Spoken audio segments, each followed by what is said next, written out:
말씀은 이 초청에 대한 말씀이 되겠고요.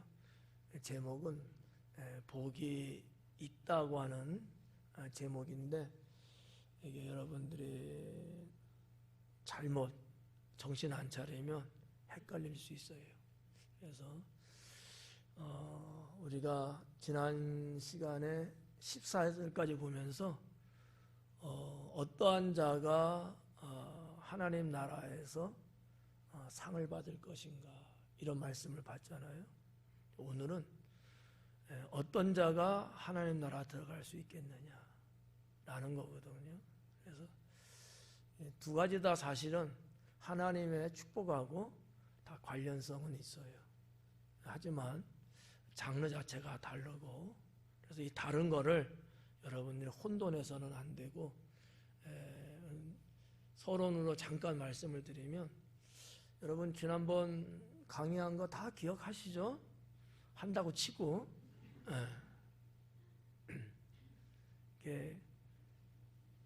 안식일 날 회당에서 집회가 마치고 지도자급에 해당되는 바리새인이 식사에 초대를 했잖아요. 다 이제 들어갔어요. 예수님도 그 자리에 들어갔잖아요. 아마 그 바리새인은 속으로 내가 참 잘했다 이렇게 생각했을 거예요. 그리고 뿌듯했겠죠. 왜냐하면 많은 사람들을 초대했고, 그 회당에 나왔던 어떻게 보면 형편없는 사람들은 걸러냈는지도 몰라요.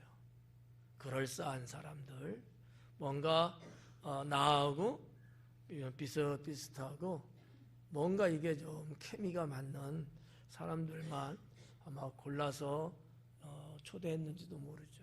자, 어쨌든 간에 이런 광경을 보시면서 예수님은 그자의 속마음 속에 있는 것을 고쳐주시는 내용을 말씀했다고 하는 사실이죠. 바리새인은 내가 이만큼 극진히 대접했으니까 저들이 또 나를 대접할 것이고, 뭐 이런 어떤 생각과 의식이 있었던 건데, 그것이 비단 그 바리새인만 그랬겠느냐라는 거죠. 그게 아니고 유대 사회 그 당시는 대체적으로 사람들이 그런 의식 속에 살았다라고 하는 사실입니다. 근데 이제 예수님은 그런 걸 보면서 뭐라고 말씀하신 거예요? 상 받겠냐라는 거예요. 받을 수 없다는 거거든요. 그럼 누가 상을 받을 것이냐? 초대받지 못할 사람들, 그런 사람을 초대했을 때 상을 받을 수 있다라는 거죠. 이게 이해를 잘 못하면 헷갈릴 수 있어요. 나를 초대해 주지 못할 정도로 어려운 사람을 초대해야 상을 받는다는 거거든요. 왜냐하면 저 사람이 나를 초대해서 나를 극진 대접해 줬다? 받을 상이 없다는 거예요. 내가 저들로부터 대접받지 못하고 보상받지 못하고 그랬을 때 하나님께 그 보상을 받을 수 있다는 그런 진리거든요. 그러나 당시의 사람들은 그거를 선택하지 않았다는 거죠. 이 땅에서 보상받고, 이 땅에서 사람들이 나를 알아주고, 그래서 나의 명예도 올라가고 나의 어떤 급도 좀 올라가고, 이렇게 되기를 원했던 거예요. 이런 것들이 다 뭘까? 다 인간적인 생각이고 세상의 모습들이었다는 사실이죠. 이런 내용이 14절까지의 말씀이었거든요. 근데 이제 오늘은 15절부터인데, 그 잔치, 식사 자리에 앉아있던 어느 한 사람이 나서서 이야기하는 거로 이제 시작합니다. 그게 이제 15절인데, 함께 먹는 사람 중에 하나가, 그래요. 함께 먹는 사람 중에 하나가, 식사하는 사람 중에 하나겠죠. 예. 이 말을 듣고 이르되, 어떤 말? 14절까지 예수님께 하신 그 말, 그 말을 듣고서 뭐라고 했냐면, 무릇 하나님의 나라에서 떡을 먹는 자는 복되도다, 이런 얘기를 한 거예요. 좀 어떻게 보면 좀 생뚱맞아요. 누가 시켰어? 근데 본인 스스로가 그렇게 탁 나서서 이야기를 하는 거예요. 아마 자기는 스스로 내가 말 잘하고 있다고 생각했는지도 몰라요. 예. 쓸데없이 나서는 건 도움이 안 돼요. 예. 근데 이 사람도 아마 내가 볼 땐 기질인가 봐. 예. 성격이 그랬던 것 같아. 뭐 사람이 좋고 나쁘를 떠나서 그런 또 사람들이 있잖아요. 또 나서는 이런 사람들. 근데 이 사람은 어떤 사람일까라고 추정해 볼 때, 제 생각에는 이 사람도 역시 바리새인일 거다, 이렇게 저는 생각을 합니다. 왜냐하면 그 모였던 사람들은 거의 다 바리새인들이고요. 뭐 사회적인 지위가 조금씩 다르긴 하지만 어떠한 그 지파로 따지면 하나의 분류로 나눈다면 바리새파였을 거예요. 근데 이 사람의 말하는 게 어떤 사상이, 우리가 조심하고 주의해야 될 사상하고 좀 비슷할 수도 있어요. 하나님 나라에서 떡을 먹는 자가 복되다, 이렇게 말하고 있거든요. 어때요? 하나님 나라에서 떡을 먹는 자가 정말 복이 있을까 없을까요? 함정이에요. 복이 있을까 없을까요? 복은 있죠. 하나님 나라에 들어가지 않고서 떡을 먹을 수 있겠어요? 하나님 나라에 들어가자만이 거기에서 떡을 먹을 수 있는 거예요. 거기까지는 좋아요. 들어갔으니까 좋잖아요. 근데 예수님이 말씀하시는 내용으로 볼 때는 그게 아닌 거예요. 그러니까 이 바리새인은 자기들을 향해서 하는 얘기예요. 왜냐하면 바리새인들은 조상 대대로 무슨 의식이 있느냐? 선민의식이 있어요. 우리는 당연하게 천국 간다라고 보는 거예요. 그러니까 이 말 속에는 뭐 여러 가지 기록된 건 아니지만 이 말 속에는 그 의식이 있는 거예요. 우리는 복 있는 사람이다. 왜? 우리는 천국 갈 거니까. 우리는 거기서 먹을 거야. 이렇게 지금 말하는 거예요. 앞에서 예수님께서 말씀하신 거는 뭐예요? 가난한 자, 소외된 자, 병들고 무시당하고 업신받고 이런 자들을 대접하는 자가 복이 있다고 그랬거든요. 동떨어진 얘기를 이 바리새인은 한 거예요. 우리는 하나님 나라에서 우리는 떡 먹을 거야. 이 얘기를 하고 있는 거예요. 이것이 당시에 바리새인들의 사상이고 신앙이었습니다. 그러면 정말 예수님의 말씀으로 비춰봤을 때 그게 사실일까라는 거예요. 예수님은 그렇게 말씀 안 합니다. 누가 하나님 나라에 갈 것이냐라는 거죠. 자, 하나님 나라 가는 것과 하나님 나라에서 떡을 먹는 것은 상관이 있을까 없을까요? 어렵게 묻는 거 아니야. 쉽게 묻는데 어렵게 생각들 하니까 어려워. 하나님 나라에 들어가는 거하고 하나님 나라에서 떡을 먹는 거하고 상관이 있어요, 없어요? 당연히 있죠. 근데 예수님은 누가 하나님 나라에서 떡을 먹을 수 있겠느냐라는 거죠. 그렇잖아요? 14절까지의 내용을 보면은 이 땅에서 너희가 한 행위를 대로 받고 이런 사람은 안 된다. 순수하게 주님의 이름으로 대접하고 대접받지 않는 자가 그 상을 받을 것이다. 이렇게 말씀한 반면에 15절서부터 24절까지의 말씀은 어떤 거냐면 하나님의 초대에 응하고 오는 자가 하나님 나라에서 떡을 먹을 것이다 라는 거예요. 하나님 나라라는 공통분모는 있는데 내용은 달라요. 그렇죠? 네. 앞부분은 하나님의 신앙, 하나님을 믿는 신앙의 실천적인 모습들을 언급을 하셨어요. 예수님이 사역 초기에 이런 말씀을 하셨죠. 마태복음에 보면 너희는 세상의 소금이고 너희는 세상의 빛이다. 그렇죠? 네. 그러면 소금이고 빛이면 어떻게 하라는 거예요? 어떻게 하라는 거죠? 그렇게 살라는 거예요. 소금이니까 맛을 내며 살고, 빛이니까 빛을 비추며 살고, 실천적인 걸 말씀한 거거든요. 그런데 당시의 유대인들, 바리새인들, 종교 지도자들 등등의 이와 같은 사람들은 우리는 선민이야. 이거는 빛이야 소금이야 똑같은 거야. 선민이야. 맞아요, 틀려요? 맞죠? 그럼 어떻게 살아야 돼요? 에? 하나님의 택함받은 선민답게 살아야 되잖아요. 근데 그렇게 안 살았다는 거예요. 그렇게 사는 게 뭐예요? 가난하고 소외된 자들을 불쌍히 여기고 그들을 챙겨주고 그들을 도와주고 그래야 된다는 거거든요. 그러지 않았기 때문에 이런 내용인데, 초청에 대한 말씀을 이 바리새인의 말하시면서 예수님은 그거를 급회전을 시켜가는 거예요. 우리는 당연히 하늘나라에서 우리는 떡 먹을 거야. 아주 당당하고 자부심 있게 말한 바리새인의 말을 듣고 예수님은 비유의 말씀을 드리고 있는 거죠. 그게 뭐냐? 초청에 대한 거예요. 그럼 무슨 얘기일까요? 너희들이 그런 의식 갖고 그렇게 말하는데 너희가 하나님의 초대에 너희가 나오지 않고 있다라는 것을 언급하시고 지적하고 있다라는 거죠. 그러니까 하나님의 선민이면 당연히 하나님께 나가야 되잖아요.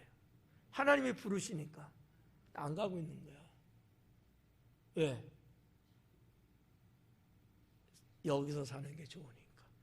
내 멋대로 사는 게 좋으니까. 누구 간섭보다도 내 방식대로 사는 게 좋으니까. 다시 말해서 하나님 나라는 상징적인 것일 뿐이고 이 땅에서 사는 게 좋으니까. 주님은 오라고 부르시거든요. 지금 찬양도 우리가 그렇게 불렀잖아요. 예수님 나를 오라 하신대잖아요. 겟세마네 동산 오라고 하잖아요. 그런데 가요? 어때요, 여러분? 주님은 오라 하시는데 여러분은 주님 앞에 가고 계셔요? 안 가고 있다니까.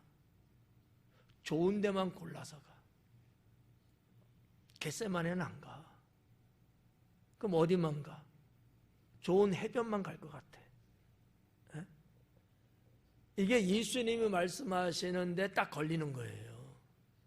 우리는 어디까지 가야 돼요? 어디든지 가야 돼. 언제든지 가야 되거든요. 주님이 부르시면. 더군다나 오늘 말씀은 다른 어떠한 내용보다도 하나님 나라의 초대거든요. 그러면 마다하고 가야 돼. 다 내려놓고 가야 되는 거야. 맞죠? 네. 그거를 예수님은 세 사람의 비유로 말씀을 하고 있는 것이 오늘 읽은 본문의 말씀인 거죠. 그 부분 한번 이제 하나씩 볼까요? 자, 16절에 이르시되, 이거 예수님 하신 말씀입니다. 어떤 사람이 큰 잔치를 베풀고 많은 사람을 청하였더니 그럽니다. 자, 누가는 이 사건에 대해서, 예수님의 이 말씀에 대해서 어떤 사람이라고 이야기를 했어요. 마태는 똑같은 사건, 거의 유사한 사건인데 그 사건을 가리켜서 마태는 누구라 했냐면 왕이라고 이야기합니다. 왕이 초대했다는 거예요. 혼인잔치. 여기는 큰 잔치. 마태복음은 혼인잔치. 자, 임금이 혼인잔치에 사람들을 청했는데 역시 거기 내용 마태복음에도 안 간다는 거지. 누가는 이거를 어떤 사람이라고 말했고 큰 잔치라고 하는 거예요. 큰 잔치는 보통 잔치하고는 달라요. 아마 성대하게 치르는 잔치였던 것 같아요. 그렇다 보면 이 사람은 상당히 부자일 거다 이렇게 보는 거지. 예수님은 이렇게 좀 더 편안한 쪽으로 말한 것으로 누가는 기록하고 있는 거예요. 뭔가 좀 마태는 왕, 임금을 이야기한 거로 기록하니까 백성들이 좀 접근하기가 조금 부담이 될 수 있는 내용이에요. 근데 그냥 어떤 사람, 좀 돈 좀 많은 사람 이렇게 하면 일반 백성들이 딱 상대할 때는 그렇게 크게 부담을 느끼지 않을 수 있어요. 누가는 그러한 사람들의 마음을 좀 더 헤아리면서 기록을 했다고 볼 수 있고요. 더군다나 마태복음의 마태는 왜 왕 임금이라고 했을까? 주님이 만왕의 왕으로 오신 분이었기 때문에, 왕으로 오신 분을 마태는 기록한 거기 때문에. 누가는 아니에요. 낮고 낮은 천한 이 땅에 인간으로 오신 예수님을 기록한 거거든요. 그래서 똑같은 사건을 가지고서 마태는 왕이라고 이렇게 기록을 하고 누가는 어떤 사람이라고 이야기한 거예요. 따질 수 있는 사람? 네. 그러니까 어떤 사람은 이거 이제 궁금하니까 물어보는 사람이 있어요. 여러분은 아무도 궁금하지 않잖아. 네. 그래서 미리 말해 드리는 거야. 네. 기록한 마태와 누가가 어디에 초점을 두고 기록했냐에 따라서 이렇게 다르게 기록됐다. 쉽게 말하면 이런 얘기예요. 네. 자, 그래서 큰 잔치를 베풀고 많은 사람을 청하였대요. 근데 17절에 보니까 잔치할 시각에 그 청하였던 자들에게 종을 보낸 거예요. 네. 잔치 시작할 때, 잔치가 시작됐습니다. 그랬더니 이 어떤 사람, 이 부자가 그 청하였던 자들에게 종을 보내요. 자, 종을 보냈으니까 또 큰 잔치를 벌였으니까 이 사람은 부자인 건 분명해요. 예, 왜냐하면 자기 집안에 종을 거느리고 있었으니까 보낸 거야.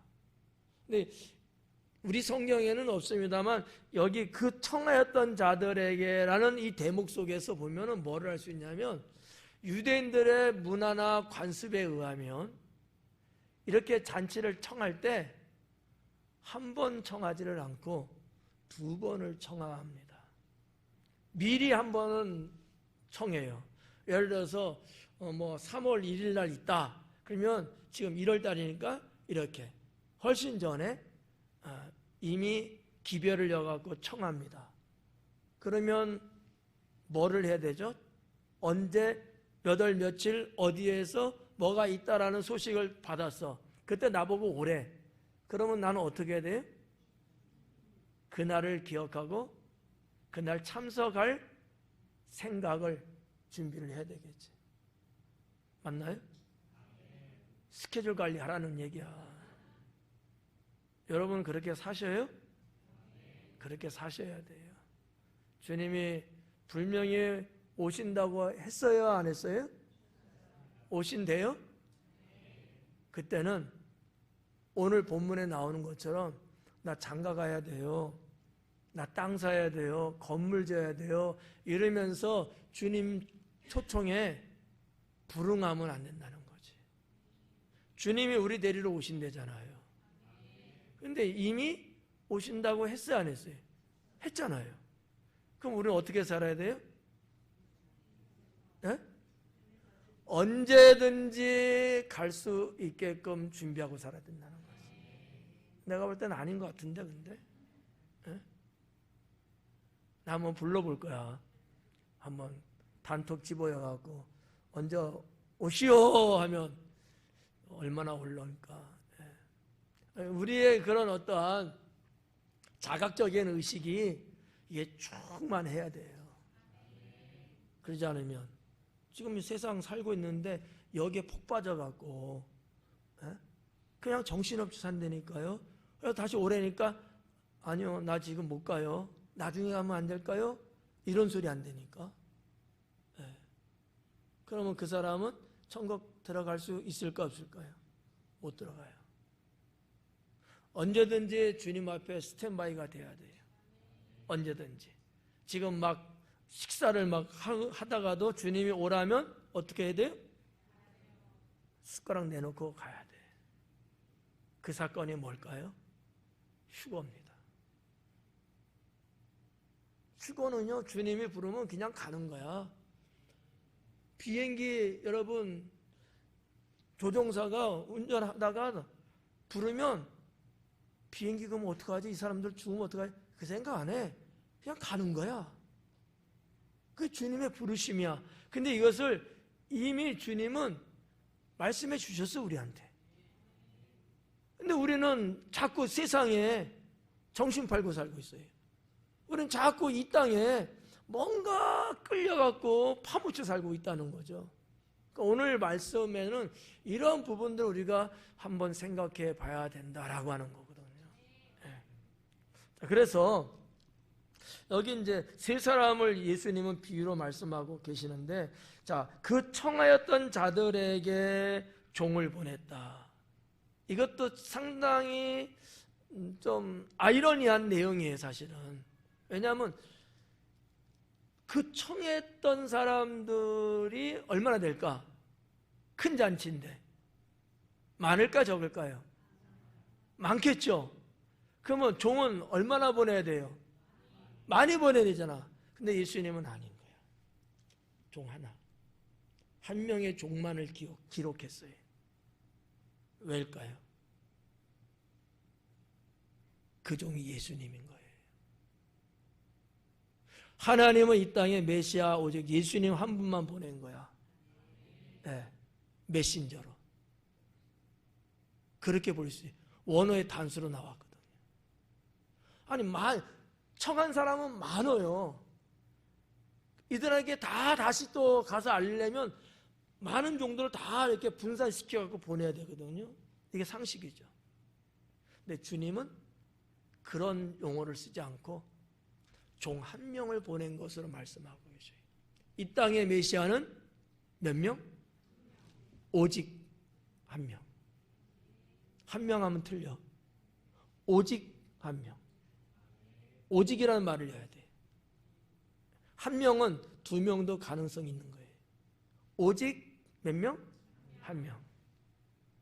그래서 예수님은 단수에 둘론이라는 단어를 썼어요. 둘로스가 종인데 둘론, 단수를 썼다는 사실이죠. 이거 뭐 그냥 스치고 넘어갈 수 있어요. 오전 예배 때 이제 이 말씀은 제가 안 드렸거든. 지금 저녁에 드리는 거예요. 이거 좀 젊잖아.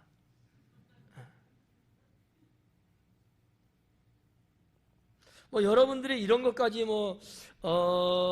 생각하시면 좋고 그냥 안 하고 넘어가도 상관은 없는데, 이런 메시지가 있다는 것은 분명히 아셔야 돼요. 예수님이 이 말씀을 비유로 하실 때는 하나님이 하나님 나라 혼인잔치에 사람을 부르는데 종을 보냈잖아요. 이 땅의 구원의 초청을 위해서 하나님이 메시아 예수님을 보냈잖아요. 그걸 말하고 있는 거거든요. 이걸 우리가 느낄 수 있어야 된다는 거지. 근데 이단들은 뭐래요? 자기도 메시아래잖아. 메시아가 그래서 너무 많아. 하나님이 보낸 종은 딱 하나예요. 오직 예수님밖에 없어요. 네. 자, 이런 부분들을 이제 17절에서 우리가 좀 볼 수 있는데, 자, 아무튼 유대인들의 문화나 관습으로는 그냥 한번 딱 연통 여갖고 아니다. 사전에 한번 넣고 그 다음에 잔치가 벌어지면 다시 한번 해서 또 초대하고, 이것이 유대인들의 이제 모습인데, 그거를 예수님은 그대로 지금 말씀하고 있는 거죠. 18절에 보니까 다 일치하게 사양하여 그래.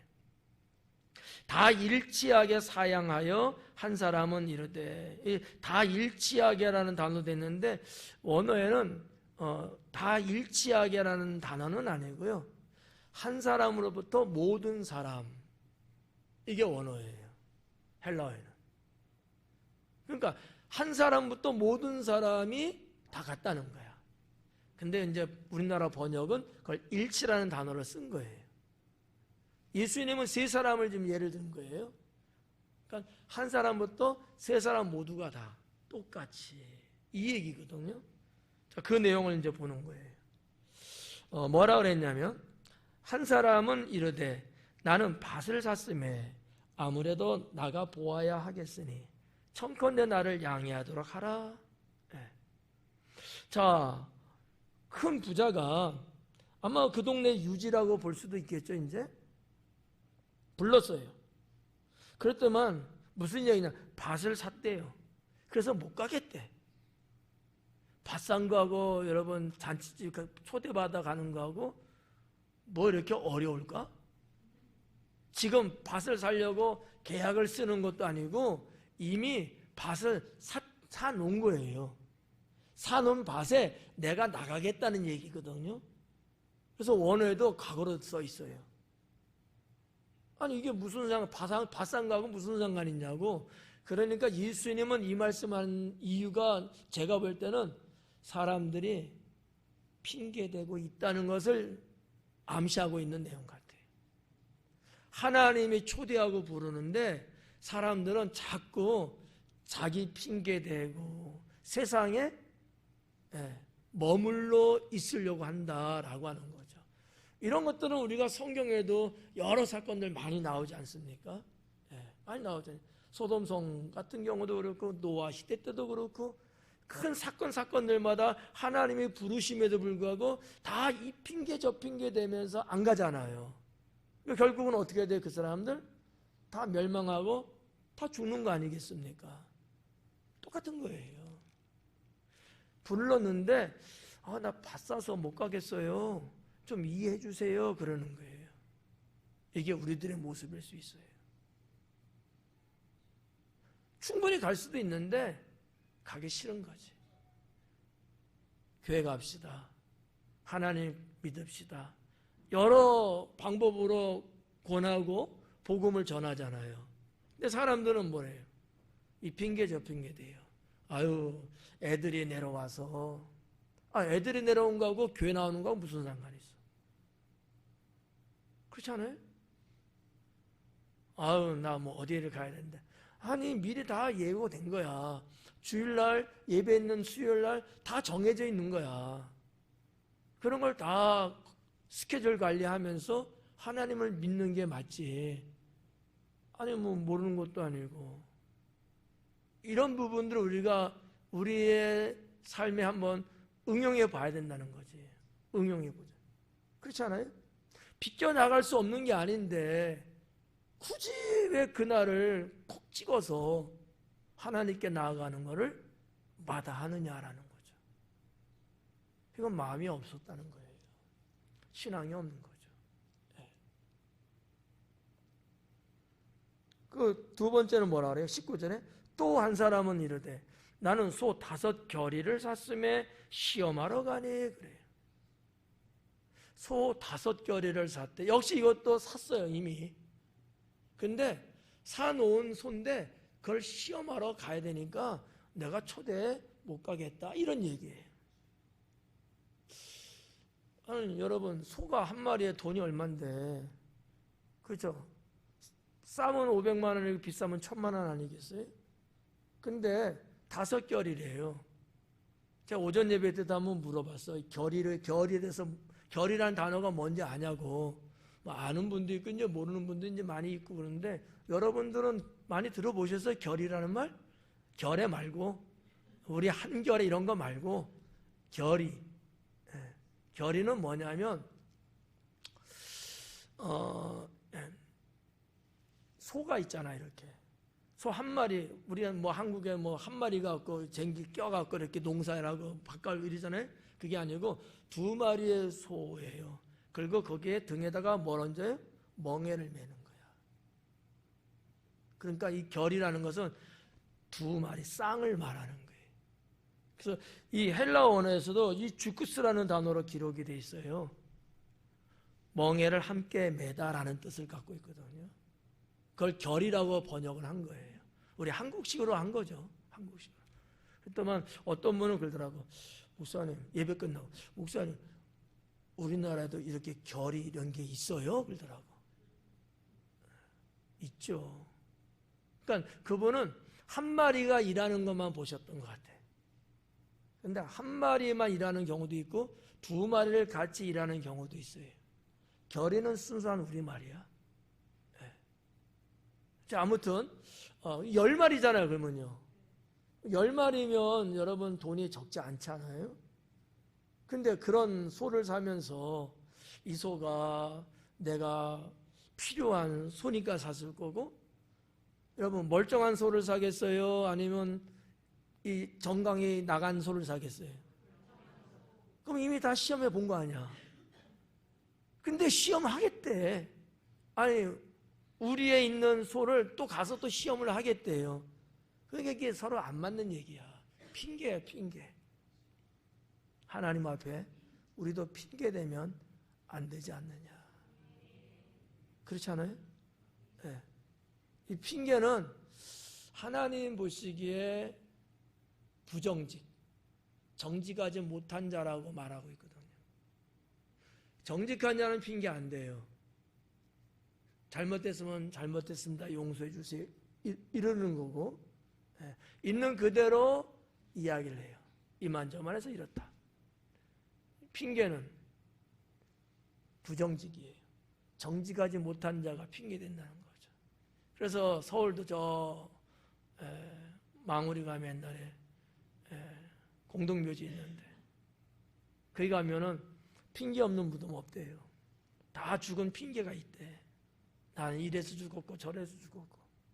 그러니까 인생사가 다 뭐 이유가 있잖아요. 그렇지만 하나님께는 핑계대는 것은 어리석은 것이다. 그런 말씀들이 성경에 있어요. 하나님께는 있는 그대로 이야기하는 거예요. 핑계대는 안 된다는 거야. 하나님이 기뻐하지 않아요. 자, 아무튼 두 번째 사람은 소산 문제야.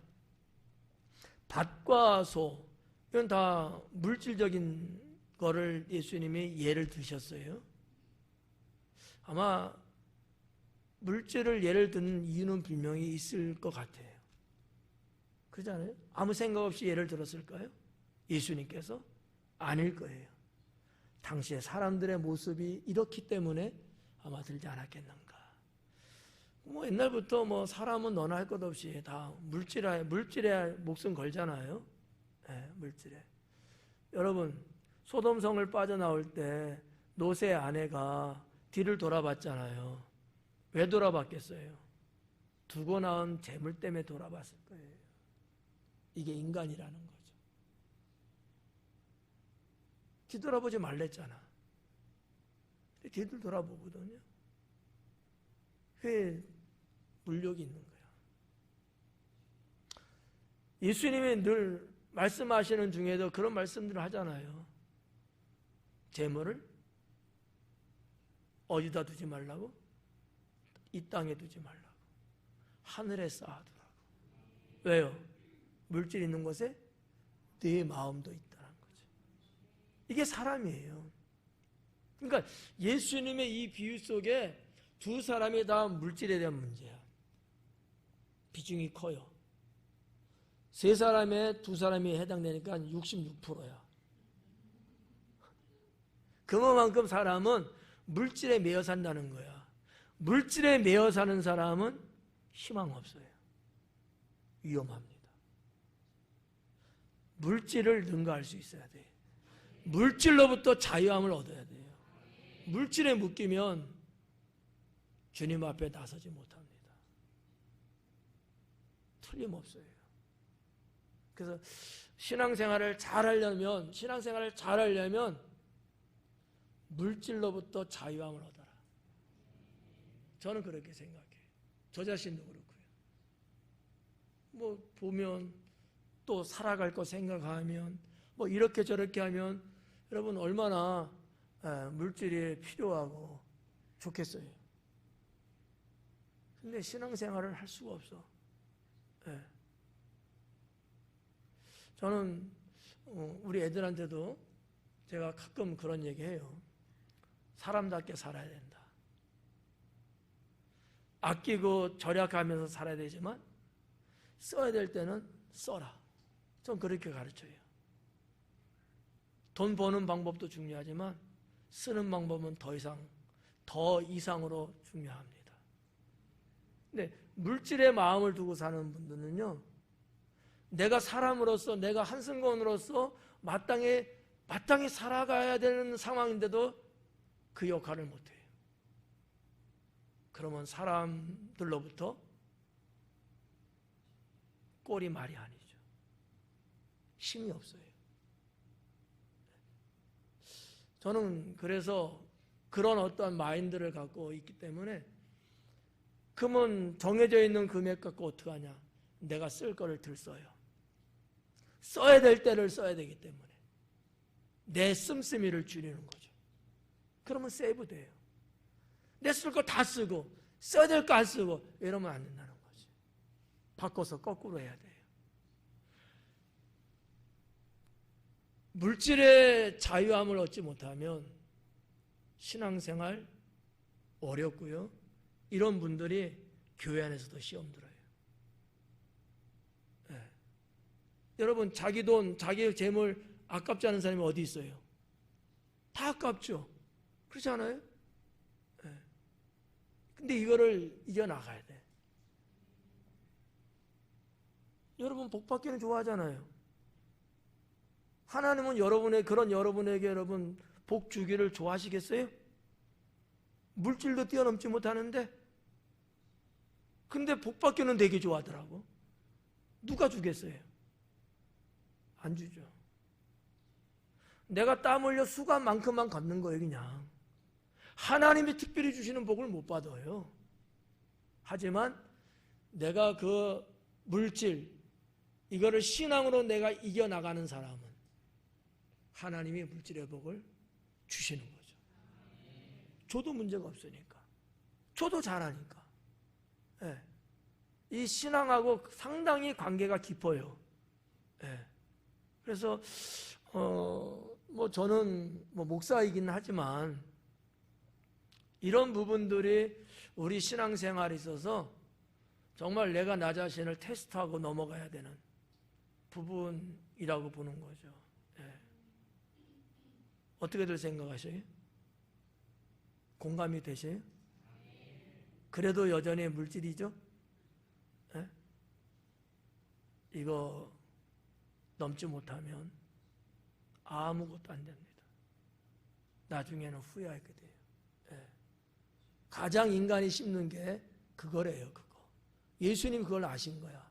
그래서 재물을 땅에 쌓아두지 마라. 너를 위해서 살지 말라는 거예요. 하나님을 위해서 하늘에 쌓아두라는 거예요. 그러면 주께서 주시는 복이 크다고 하는 거죠. 여기 두 사람이 이렇게 물질에 딱 비유로 나왔어요. 밭 사고 소 사고. 그래서 못 가겠대. 20절에 보니까 세 번째 사람이 나와요. 나는 장가 들었으니 그러므로 가지 못하겠노라 하는지라. 아니, 장가 간 거하고 결혼한 거하고 초대 이미 예고된 거 그대로 초대 나를 하는데 내가 그 초대 받아서 가는 거고 이게 무슨 상관이냐고.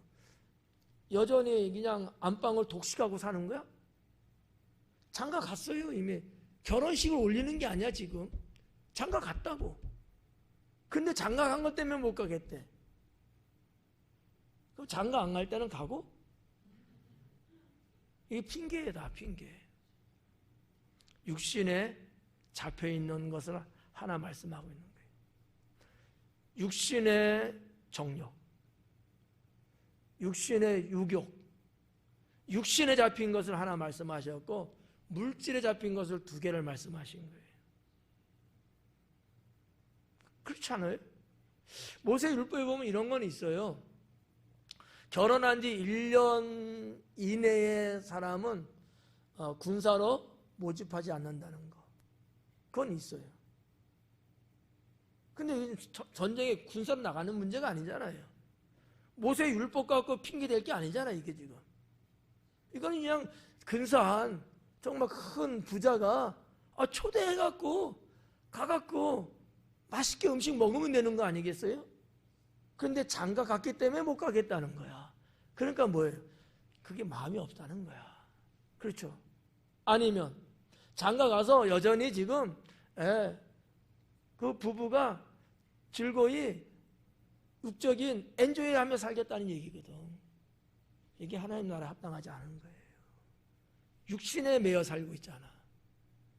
우리는 육의 사람이에요, 영의 사람이에요? 영의 사람.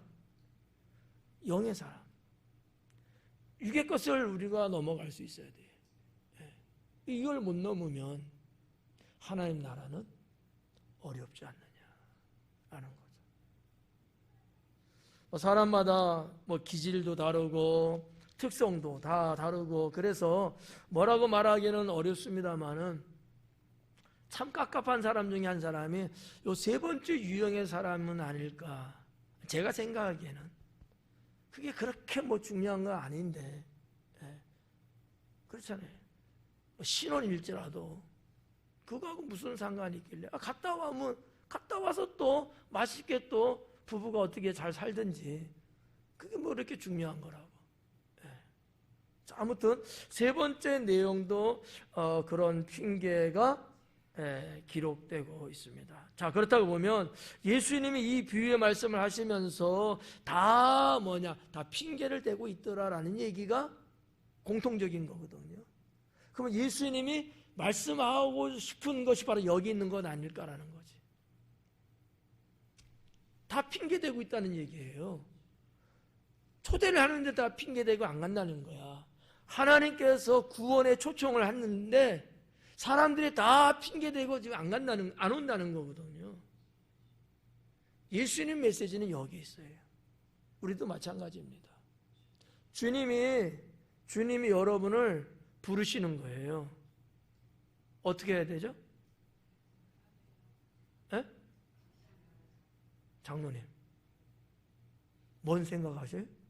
아니요? 주님이 부르시면 어떻게 해야 돼요? 즉시 가야죠. 머뭇거리면 안 되는 거야. 하나님의 콜링은 우리가 가타부타 할 게 아니에요. 하나님이 부르시면 이거는 다른 핑계, 이유, 어떤 거 이게 안 되는 거예요. 거기에 생명이 있거든요. 거기에 생명. 하나님의 부르심의 종류는 많으니까 저 같은 사람 주의 종으로 부르는 컬링도 있고 그냥 일반 성도로서 일꾼으로 부르시는 경우도 있고 다양하게 있어요. 있는데 그 컬링 앞에는 그냥 무릎을 꿇는 거예요. 이게 신앙이라는 거죠. 이게 신앙이다. 근데 쉽지만은 않죠. 그래서 주님이 부르는데도 불구하고 나는 안 간다고 브레이크를 엄청 밟고 있잖아요. 하나님의 뜻을 어기게 되는 거죠.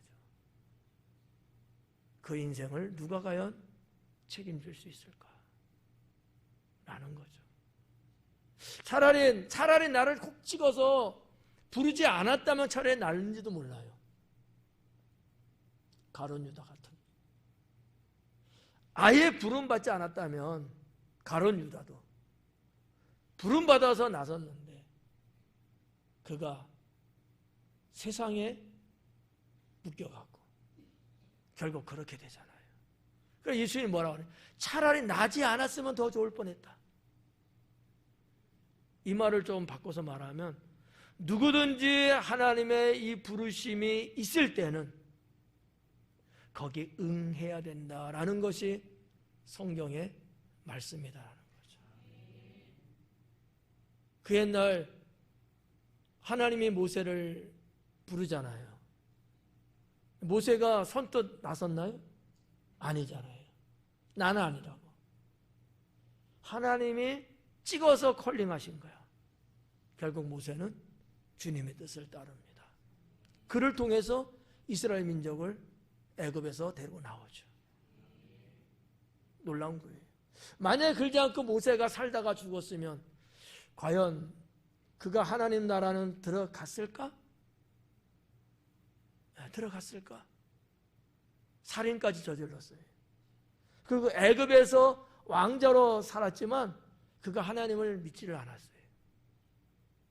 어머니로부터 신앙 교육은 있었겠지만 성경 어디에도 그가 하나님을 믿는 구원의 백성으로는 기록이 되어 있지 않습니다. 그 전에는 콜링이 구원을 이룬 거예요.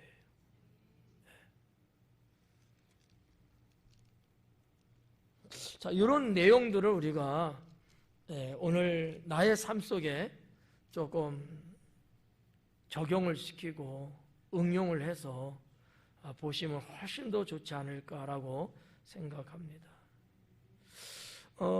21절에 보니까 종이 돌아와 주인에게 그대로 고하니 이에 집주인이 노하여 그 종에게 이르되 빨리 시내의 거리와 골목으로 나가라. 이렇게 이야기를 해요. 시내의 거리와 골목으로 나가서 가난한 자들과 몸 불편한 자들과 맹인들과 저는 자들을 데려오라 하니라. 자, 생각나는 게 있나요? 없나요? 제가 초두에도 말씀드렸는데 14절까지의 말씀 보니까 누구를 대접하라 그래요? 여기 지금 나와 있는 이들 똑같은 거예요. 그들 데려오래요. 그들을 초대하고 있어요 지금. 자, 시내의 거리, 골목이에요. 이거는 예루살렘 성 안에를 말하는 거야. 성 안쪽 영역을 말하는 거예요. 여기는 누가 살까요? 유대인들이 살죠. 그죠? 근데 시내는 넓은 거리일 거예요. 근데 골목은 또 있어요. 두 가지거든요. 두 가지. 뭐 어느 사회든지 뭐 길이라는 건 뭐 다양성이 있죠. 근데 예수님이 유대 사회를 보면서 두 가지를 말씀하고 있는 거예요. 하나는 시내, 하나는 골목. 시내의 거리와 골목. 거리는 일반 사람들이 다니는 곳이에요. 별 문제 없는 사람들. 골목은 문제가 있는 사람들이 다니는 곳이죠. 사람들한테 업신받고 놀림받고 무시당하고 괴롭힘당하고 고통 중에 사는 이런 사람들, 몸에 장애를 입고 있는 사람들, 이런 사람들은 거리로 다니지를 못했어요. 그럼 어디로 다녀요? 내 모습을 감출 수 있는 골목으로를 다녔다는 거죠. 그게 예수님 당시의 모습이었습니다. 예수님은 그걸 아시니까 그런 자들 데려오라는 거죠. 그런 자를 데려와라. 22절엔 또 뭐라 그래? 종이 이르되 주인이여 명하신 대로 하였으되 아직도 자리가 있나이다. 잔치집에 아직도 남아있는 자리가 있대요. 그랬더니 뭐라 그래? 주인이 종에게 이르되 길가 산 울타리 가로 나가서 울타리 길가로 말하는 거예요. 길로 나가서 사람을 강건하여 데려다가 내 집을 채우라. 자, 아까는 시내의 거리와 골목을 가서 데려가라 했는데 이번에는 어디라고요? 어디? 길과 산 울타리 길가. 그죠? 그러면 첫 번째는 예루살렘 성 안의 영역을 말하는 거고요. 요거는 예루살렘 성 바깥 영역에 있는 사람을 말하는 거예요. 거기엔 누가 살까요? 이방인. 이방인의 초청이 예수님 말씀하고 있습니다. 왜요? 왜 이방인까지 예수님은 초청하는 것을 말씀했을까? 하나님 나라에 들어올 자들이 안 들어오고 있기 때문에.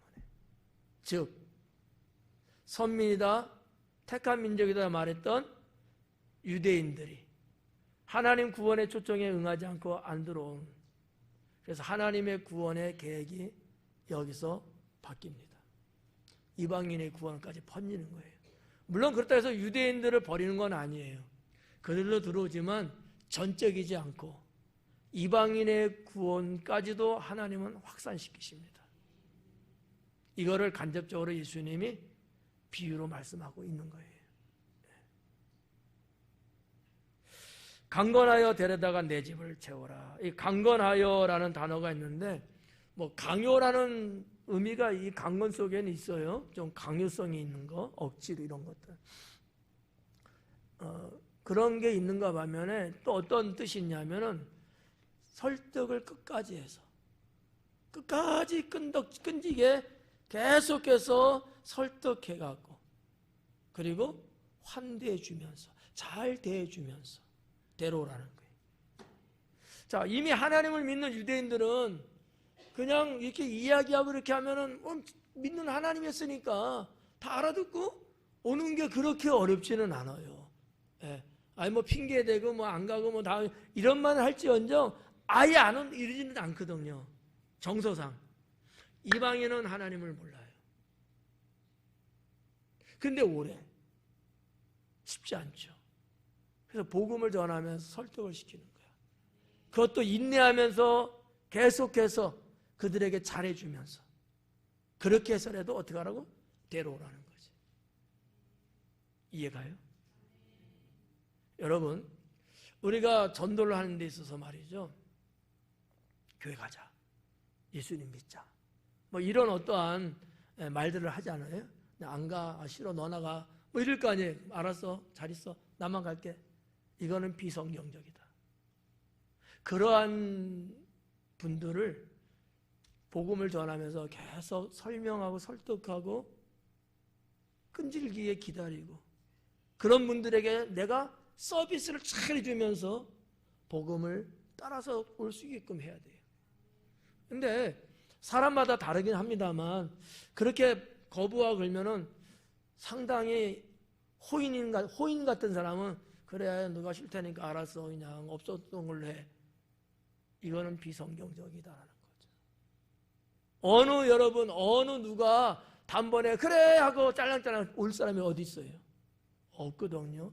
같이 지금 교회 안에서 같이 믿는 사람도 뭐 구역 예배 좀 나와라 뭐 저녁 예배 나오면 안 나온다고 하는 판인데 그렇잖아요. 그러면 알았어 뭐 나나 가지 뭐 이건 비성경이라는 거지. 진리가 분명하고 여기에 생명이 있다면 어떻게 해야 돼요? 그거를 가질 수 있도록 해줘야죠. 그게 신앙이 앞선 자들이에요. 마음 좋은 아저씨 아줌마처럼 그래 그냥 이러면 안 된다는 거예요. 그런 사람일수록 잘 설득하고 잘 이야기해주고 다른 사람에 비해서 더 잘해주면서 환대해주면서 그를 하나님 초청에 나올 수 있도록 해줘야 된다는 거죠. 이런 거를 잘 해야 되는 거예요. 주님 앞에 가면 주님이 우리에게 물어요. 내가 네 친구 누구를 붙여줬는데 그 영혼은 어디 있느냐? 하나님이 내 옆에 붙여줬는데 너를 만나게 해줬는데 너하고 같이 살게끔 해줬는데 네 자식으로 출생하게끔 했는데 그들은 어디 있느냐? 그 영혼의 책임을 묻는다는 거죠. 영혼의 책임. 천국 가서 좋긴 하겠지. 그렇게 좋을까요? 그렇지 않아요. 주님은 우리에게 그걸 반드시 물어요. 하나님이 나에게 주신 기회가 있다면, 그런 환경을 주셨다면 나는 거기에서 분명히 복음을 전하고 그 한 영혼 한 영혼을 주님께로 인도할 수 있는 이런 사람이 돼야 된다는 거죠. 예. 무슨 말인지 여러분 이해하시죠? 예. 잘못된 습관 바꿔야 돼요. 한 영혼이 천하보다 귀하다는데 그 한 영혼을 위해서 여러분 못할 게 뭐가 있겠어요? 내 주머니 돈도 털고 때로는 내 자존심도 내려놓고 정말 속 터져도 비유 맞춰가면서 한 영혼을 구원하면 그 상이 여러분 얼마나 크겠어요? 그런 신앙을 우리가 가져야 된다는 거죠. 제가 거듭 말씀드리지만 마음씨 좋은 아저씨 아줌마, 마음씨 좋은 사람으로 문영원들을 상대하면 안 돼요. 조금 뭐해도 강압으로 막 어거지로 할 필요는 없지만 잘 설득하고 잘 대해주고 그 마음이 눈 녹듯 녹아질 수 있게끔 내가 충분히 기도하시면서 지혜롭게 하면은 주님 초대 데려갈 수 있게 되겠죠. 그런 부분이 이제 23절까지 나오고 24절 마지막에 내가 너희에게 말하노니 결론이에요. 전에 청하였던 그 사람들은 하나도 내 잔치를 맛보지 못하리라. 전에 청하였던 자들, 청했는데 전에 청한 거예요. 안 왔잖아. 이들은 하나님 나라의 잔치 맛보지 못한대요. 잔치의 맛을 못 본대. 이게 무슨 얘기? 천국에 갔는데 맛을 못 본다는 걸까요? 아니에요. 천국에 들어가지 못한다는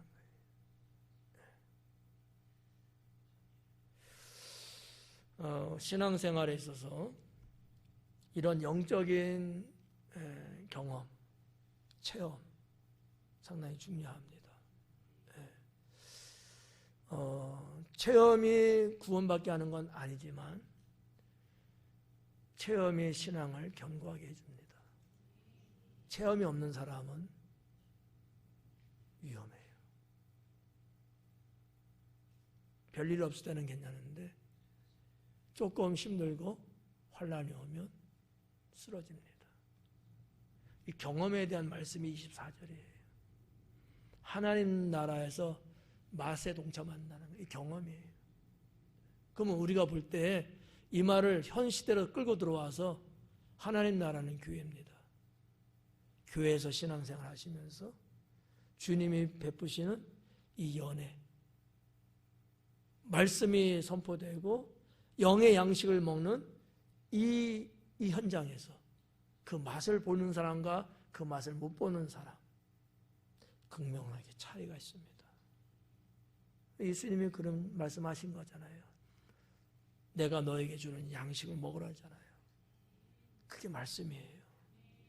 이 말씀을 맛본 사람과 말씀을 맛보지 못한 사람 똑같이 앉아 있어도 그 영혼은 달라요. 그래서 결론으로 말씀을 이렇게 정리를 하겠습니다. 자, 아무튼 오늘은 하나님의 초청에 대한 거예요. 언제든지 주님이 콜링하면 우리는 모든 것 올스톱하고 주님 앞에 달려갈 수 있는 그런 신앙을 갖기를 바랍니다. 기도하겠습니다.